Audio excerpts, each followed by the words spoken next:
Le Seigneur m'envoie te dire, n'aie pas peur. Ce dont tu as peur a peur de toi. Oh my God. Les sorciers dont tu as peur, c'est eux qui ont peur de toi. Satan lui-même, devant qui tu trembles, c'est lui qui tremble devant toi. C'est lui qui a peur de toi. Mais seulement tu ignores parce que tu es limité. Tu ne vois pas au-delà. Et aujourd'hui, le Seigneur m'envoie pour te dire, pour enlever le voile qui t'empêche de voir au-delà du voile, afin que tu aies la connaissance. Parce que Dieu dit, mon peuple, s'il est détruit, s'il meurt, c'est à cause du manque de connaissance. C'est à cause de l'ignorance. Alors le Seigneur veut que tu aies la connaissance. Oh bien-aimé, écoute ce message. Et je suis sûr par le Saint-Esprit, la puissance du Saint-Esprit qui accompagne ce message va engloutir, va anéantir la peur qui commençait déjà à te ronger, à te paralyser, à te dominer. Après ce message, tu seras rempli de confiance et d'une assurance en ton Dieu qu'il a le contrôle. Il veut te faire entendre ce que l'ennemi dit te concernant parce que c'est lui qui a peur de toi. Mais voilà, toi, dans le naturel, tu as peur de lui. Dans le spirituel, il sait qu'il ne peut pas te détruire. Écoute, lisons le premier texte dans Josué. Josué chapitre 2. Nous allons lire à partir du verset 8. Je résume l'histoire. C'est Josué qui prend la relève après Moïse. Et ils doivent maintenant se lever et s'emparer du pays et de la ville de Jéricho. Or, Jéricho, c'était une ville, on va dire, imprenable. Qu'est-ce que Josué fait? Il envoie 2 espions pour aller examiner le pays. Les espions arrivent et ils atterrissent dans la maison d'une prostituée qui était juste à l'entrée de la ville. Et ils arrivent là et dès que le roi de Jéricho entend qu'il y a des espions venant d'Israël qui sont entrés dans le territoire, il sait déjà, il a compris c'est quoi leur mission et il envoie ses agents auprès de la prostituée pour dire qu'il y a des hommes d'Israël qui sont arrivés chez toi, ils sont venus pour nous espionner, alors livre-les-nous. Et cette femme, Rahab, la prostituée, oh my God, elle ne savait pas ce qu'elle faisait. Mais dans Hébreu, plus tard, on nous explique que c'est par la foi qu'elle a fait ces choses. Qu'est-ce qu'elle a fait? Elle a caché ces 2 hommes. Et elle a dit aux envoyés du roi, non, bon, c'est vrai qu'ils sont arrivés chez moi, je les ai vus, ils sont entrés, mais après, ils sont partis. Ils étaient juste de passage, je ne sais pas où est-ce qu'ils sont partis, mais ils viennent de partir, suivez-les, vous allez peut-être les rattraper. Et quand ces hommes sont partis, alors, elle les a pris et les a cachés dans une chambre. Et après, maintenant, voici, elle va leur parler. Écoute, ouvre bien tes oreilles. Verset 8. Avant que les espions se couchassent, Rahab monta vers eux sur le toit et leur dit, écoutez attentivement. C'est ici que le Seigneur t'ouvre les oreilles spirituelles pour entendre ce qui se dit dans le monde spirituel te concernant. Et ce qui te permettra de dompter, de dominer, de maîtriser la peur. Après cela, ce qui te faisait peur, ça ne te fera plus peur. Ah, c'est toi qui vas faire peur à ce qui te faisait peur. My God. Voici ce qu'il leur dit, verset 9. L'Éternel, je le sais, vous a donné ce pays. La terreur que vous inspirez nous a saisis. My God. Et tous les habitants du pays tremblent devant vous. Car nous avons appris comment à votre sortie d'Égypte, l'Éternel a mis à sec devant vous les eaux de la mer Rouge et comment vous avez traité les 2 rois des Amoréens au-delà du Jourdain, Sihon et Og, que vous avez dévoués par interdit.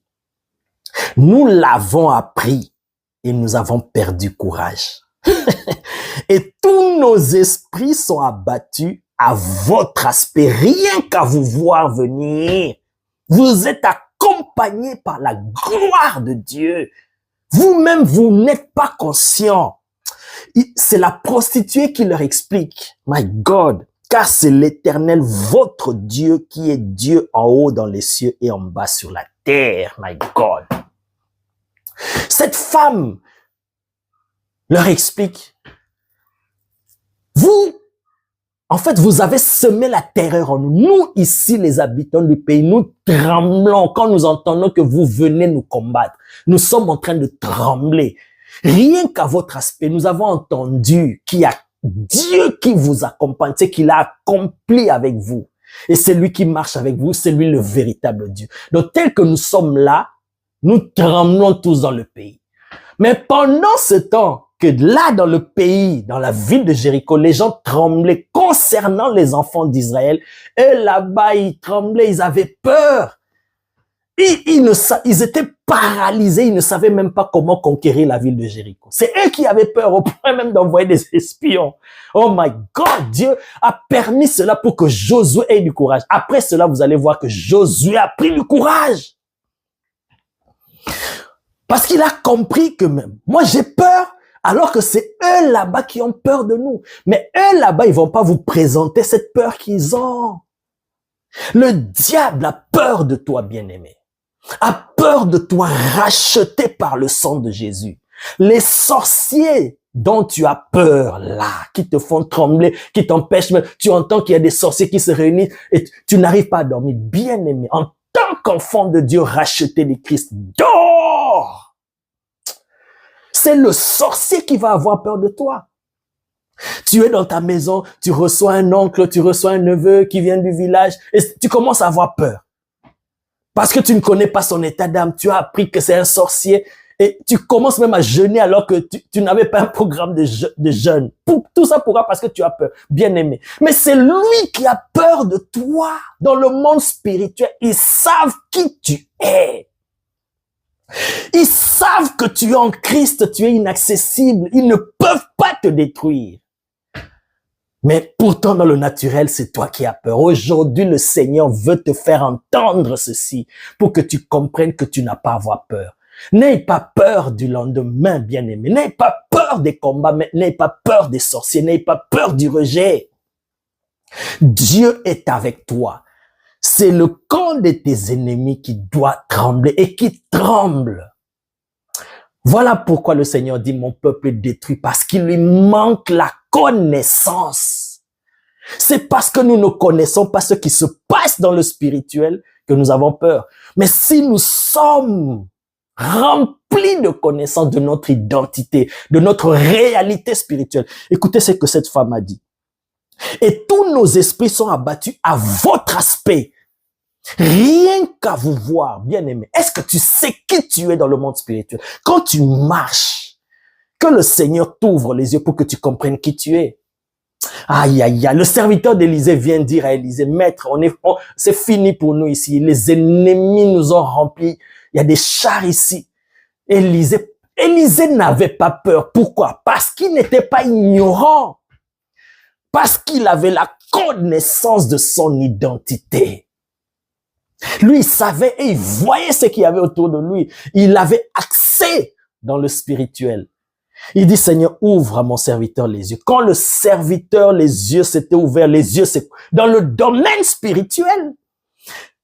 Dans le physique, dans le naturel, il n'était qu'à deux. Mais dans le spirituel, il a vu la montagne pleine de chevaux et des chars de feu. My God! Et il a eu directement l'assurance. Ah, bien-aimé, nous avons peur parce que nous ignorons, parce que nous n'avons pas la connaissance. Et c'est comme ça que le diable profite pour nous détruire. L'arme qu'il utilise, c'est la peur, parce qu'il sait que nous sommes voilés, nous ne voyons pas ce qui se passe dans le domaine spirituel. Voilà pourquoi il utilise cela. Mais en Christ, le voile tombe, le voile est déchiré. Le Christ nous ouvre les yeux. Il dit, mes fils, n'ayez pas peur. Voici, j'ai le pouvoir. My God. Tout pouvoir m'a été donné dans le ciel et sur la terre. Voici, je vous donne le pouvoir. C'est le diable qui désormais a peur des enfants de Dieu. Tu es un feu quand tu marches. Tu es accompagné des anges. Puissant et redoutable, le diable, il sait qu'il ne peut pas te toucher. Pourquoi as-tu peur? De quoi as-tu peur? Ton Dieu te dit aujourd'hui, ne crains rien. La ville de Jéricho, eux, ils étaient saisis de terreur et d'épouvante quand ils ont entendu que les enfants d'Israël venaient. Mais les enfants d'Israël, eux, de leur côté, ils avaient peur. Mais le Seigneur a permis que Josué entende cela. Et quand Josué a entendu, il a eu le courage. Lisons un deuxième texte. Dans Juge. Cette histoire concerne Gédéon. Juge au chapitre 7. Nous allons lire à partir du verset 9. Juge chapitre 7. À cette époque, les Madianites ont torturé les enfants d'Israël, les ont maintenus dans la servitude et Israël vivait dans la peur, croupissait dans la peur. Ils travaillaient. Au moment de la moisson, Madian venait rassembler les autres, ils venaient, ils ravageaient tout pendant 7 ans. Oh my God.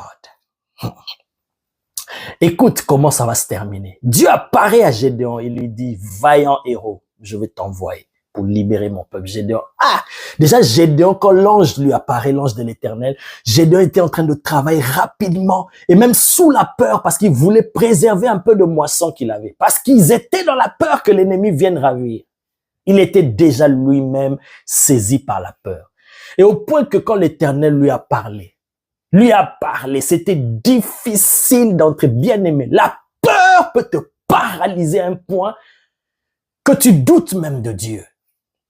C'est une âme redoutable de l'ennemi. La peur peut te faire rater ta destinée. Est-ce que les gens vraiment vont croire en moi? Est-ce que je vais réussir? Est-ce que toutes ces questions-là, c'est la peur qui se cache derrière? Oh, je maudis la peur dans ta vie, dans ma vie. La peur, bien aimée, non seulement ça paralyse des destinées, mais comme je vous ai dit dans mon introduction, la peur ronge même les os, ça ronge ta santé, ça touche les organes de ton corps, la peur. Oh my God. Et donc, finalement, Gédéon accepte et Dieu lui dit, vas-y. Et Gédéon rassemble le peuple. Ils étaient tellement nombreux, presque 32 000. Le Seigneur dit, ils sont nombreux. Non, ils sont nombreux. Ce que tu vas faire un tri. D'abord, il dit le premier tri. Vous allez lire vous-même Juge chapitre 7, vous commencez à partir du verset 1. Le premier tri, Dieu dit, annonce au peuple, sur 32 000, que tous ceux qui ont peur, ils n'ont qu'à rentrer. La Bible dit 22 000 sont rentrés. Juste par cette annonce de ceux qui ont peur. Donc, vous imaginez, Gédéon allait partir avec 32 000 hommes, avec 32 000 soldats, dont 22 000 avaient déjà la peur. Mais tu pars pour perdre. C'est pourquoi Dieu les a disqualifiés, ils sont nombreux. Retire d'abord, fais un premier tri. Ils sont restés à 10 000. Dieu dit, ils sont encore nombreux, jusqu'à ce qu'ils sont restés à 300 hommes. Après maintenant, voici ce que le Seigneur lui dit. Écoutez attentivement. C'est presque pareil à ce que nous venons de lire sur Josué. Pour donner à Josué de l'assurance. Parce que bien que Dieu a parlé à Josué, à Gédéon, bien que Gédéon a accepté, mais il y avait une peur des Madianites qui étaient là, qui bloquaient Gédéon. Écoute ce que Dieu lui dit. Verset 9. L'Éternel dit à Gédéon pendant la nuit, lève-toi, descends au camp, car je l'ai livré entre tes mains. Si tu crains de descendre, descends-y avec Pura, ton serviteur.